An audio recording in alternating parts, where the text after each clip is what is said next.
Sejarah perjuangan Kapten Rusdiat. Banyak masyarakat yang tidak lagi mengingat nama beliau, terlebih generasi muda yang lahir jauh setelah Indonesia merdeka.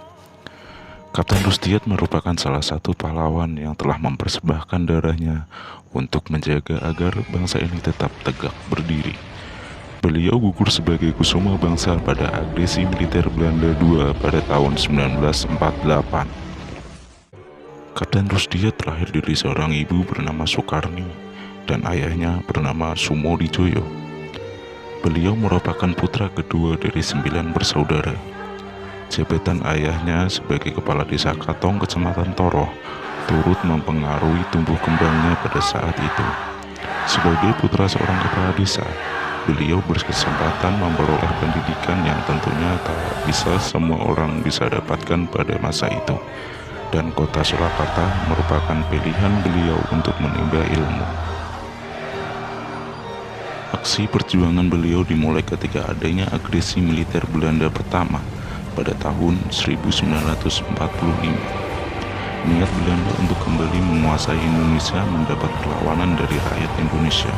Semangat nasionalisme turut membangkitkan para pelajar, baik tingkat SMP, SMA, dan mahasiswa untuk berjuang yang terbentuk dalam Tentara Pelajar Indonesia.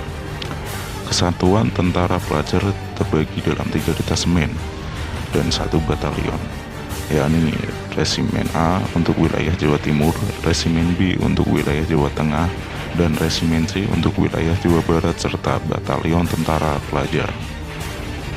Awal karir militer beliau berawal dari pasukan Tentara Pelajar Surakarta yang memimpin perjuangan di daerah utara Surakarta, meliputi perbatasan utara dengan Sragen ke arah barat hingga perbatasan Semarang.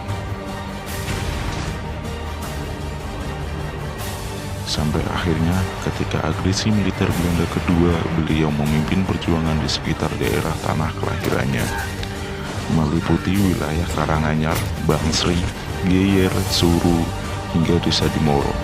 Desa Katong yang merupakan kampung halaman beliau kebetulan berdekatan dengan markas Belanda yang berada di Desa Sedadi, tepatnya di belakang stasiun Sedadi. Aksi perjuangan beliau lakukan dengan bergerilya mencuri logistik senjata dari markas Belanda dibantu mata-mata yang bernama Gunadi.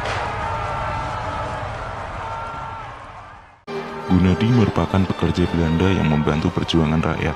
Eksekusi pengambilan senjata dan amunisi sendiri dilakukan oleh Suparjo, yang pada saat itu memang berprofesi sebagai pencuri yang ulung.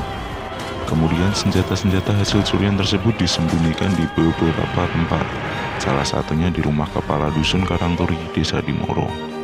Wiryo Dikromo yang menjabat sebagai Cari Desa Dimoro kala itu juga turut membantu pasokan logistik untuk para pejuang. Meski sempat ditentang oleh keluarganya, namun aksi perjuangan Kapten Rusdiat tetap berlanjut. Dalam bergerilya, beliau menggunakan strategi hit and run yang terbukti sangat efektif membuat Belanda kewalahan. Salah satu aksi gemilang beliau adalah dengan menghancurkan jembatan penghubung Desa Sedadi dan Desa Katong untuk memutus mobilitas pasukan Belanda.